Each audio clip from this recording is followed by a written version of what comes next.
Joe Biden fait son premier déplacement en Europe comme président des États-Unis. Son message est clair, l'Amérique est de retour, il veut marquer la réconciliation entre les États-Unis et les alliés européens et mettre fin aux années Trump qui avaient été des années d'hostilité et d'invective entre les deux côtés de l'Atlantique. Biden ne va pas totalement changer la politique américaine. Il y a des points sur lesquels il est en convergence avec Trump, notamment sur la Chine. La Chine est le rival numéro un des États-Unis. C'est la priorité stratégique des États-Unis. C'était déjà le cas avec Trump, c'est toujours le cas avec Biden. Et là, il y a une approche bipartisane nationale. Les États-Unis sont inquiets, anxieux face à la montée en puissance de la Chine qui a officiellement déclaré qu'elle veut devenir la puissance numéro un et donc détrôner les États-Unis. Le second point commun, c'est l'attitude par rapport aux opérations militaires extérieures.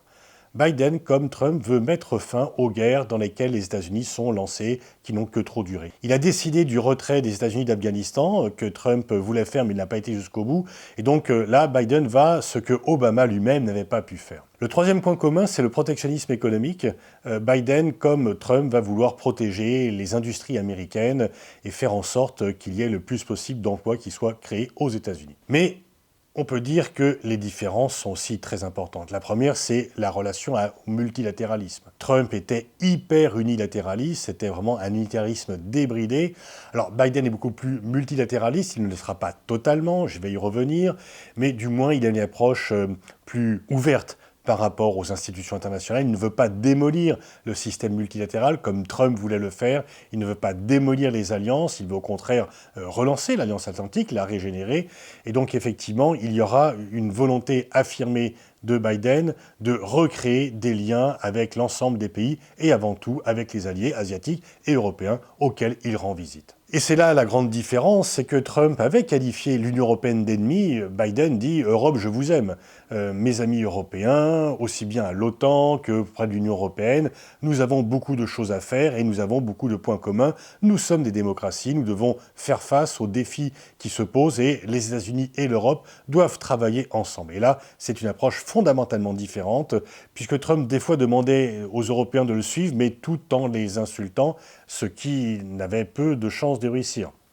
Biden, lui, va courtiser l'Europe pour lui plaire et pour obtenir ses faveurs. Autre différence fondamentale, c'est lié d'ailleurs à son attitude par rapport au multilatéralisme, c'est le climat. Pour Trump, le réchauffement climatique n'existait pas, ou en tous les cas, l'Amérique n'avait pas changé d'attitude par rapport à cela. La priorité, c'était la production.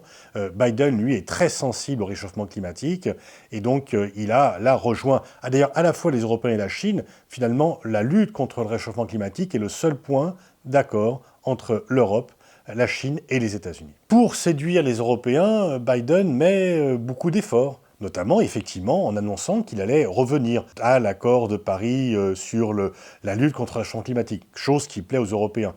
Il fait également l'effort de reprendre les négociations avec l'Iran, alors que les trois pays européens qui étaient signataires des accords dits 5+1, le Royaume-Uni, l'Allemagne et la France, y étaient attachés, même le Royaume-Uni.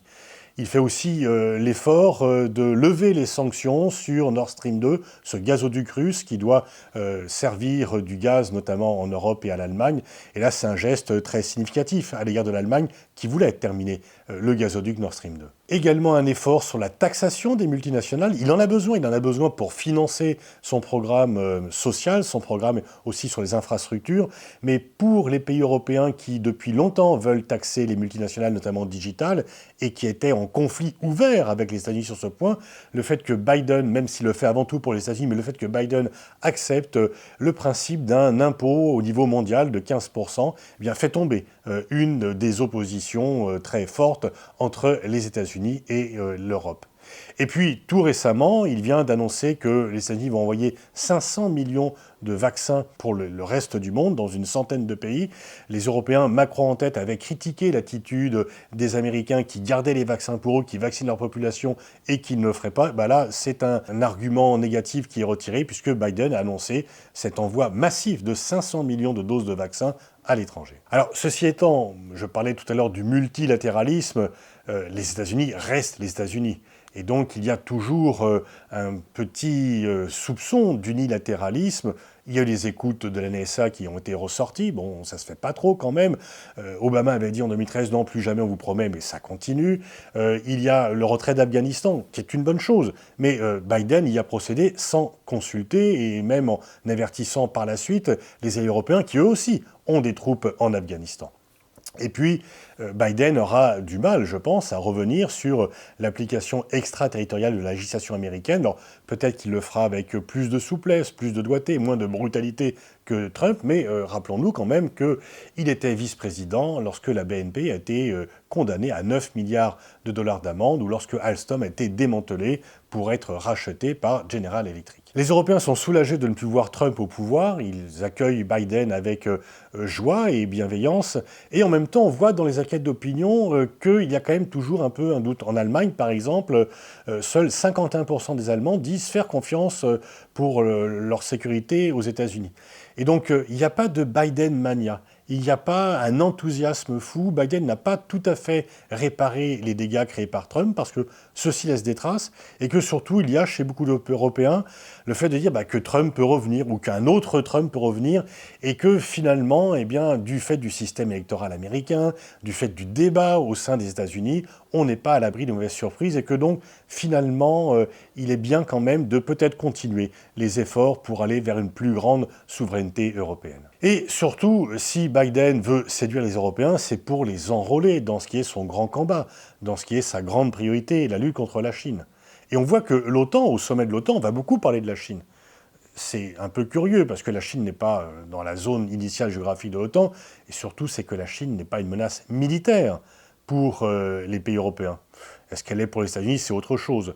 Et donc, on voit bien que les Européens sont un peu réticents, parce qu'eux aussi ont des partenariats commerciaux avec la Chine, ils sont un peu réticents de partir, d'être enrôlés, un peu malgré eux, dans cette croisade que les États-Unis veulent lancer contre la Chine, parce que les Européens ont beaucoup de reproches à faire à la Chine sur les droits de l'homme, sur Hong Kong, sur Taïwan, sur les Ouïghours, sur leurs pratiques commerciales. Mais le problème des Européens n'est pas la place de numéro 1 mondial. Et donc là, on va voir comment se passent les choses, mais il y a une volonté chez Biden d'otaniser la relation avec la Chine. Et là, il y a un côté un peu dangereux. Une fois encore, il ne faut pas être naïf avec la Chine, mais il n'est pas certain que cela soit l'objet de l'OTAN. Et il y a effectivement ce danger de vouloir, pour que l'OTAN continue de prospérer, d'exister, de lui confier de plus en plus de missions. Et donc là, on va voir ce que sont les débats sur la Chine à l'OTAN, mais on voit bien que le secrétaire général de l'OTAN, que les Américains poussent de plus en plus et que la Chine commence un peu à effacer l'ex-Union soviétique des tablettes, des discussions au sein de l'OTAN. La Russie reste toujours, bien sûr, un facteur de préoccupation et Biden, contrairement à Trump, aura certainement un langage beaucoup plus vigoureux à l'égard de Poutine, à l'égard d'un traité de tueur. Trump était amical avec Poutine, pourtant les États-Unis, durant son mandat, ont pris des sanctions contre la Russie. Donc ça n'a pas changé la nature de la relation entre les États-Unis et la Russie, mais Biden sera plus ferme dans les principes. Mais en tous les cas, on pousse un peu la Russie dans les bras de la Chine, ce qui est peut-être un petit peu problématique. Il faut faire attention aux prophéties autoréalisatrices. À force de désigner la Chine comme un ennemi, elle risque de le devenir réellement. C'est un pays avec lequel on peut avoir des problèmes, mais ce n'est pas un ennemi. C'est parfois un partenaire, parfois un rival, donc ce n'est pas un ennemi. Et à force de vouloir que l'OTAN continue à survivre, à grossir et à se faire des ennemis, il y a un côté un peu dangereux de cela. Arbatov, l'un des conseillers de Gorbatchev, avait dit en 87 au pays de l'OTAN, on va vous rendre le pire des services, on va vous priver d'un ennemi, il ne faudrait pas vouloir à tout prix en recréer un.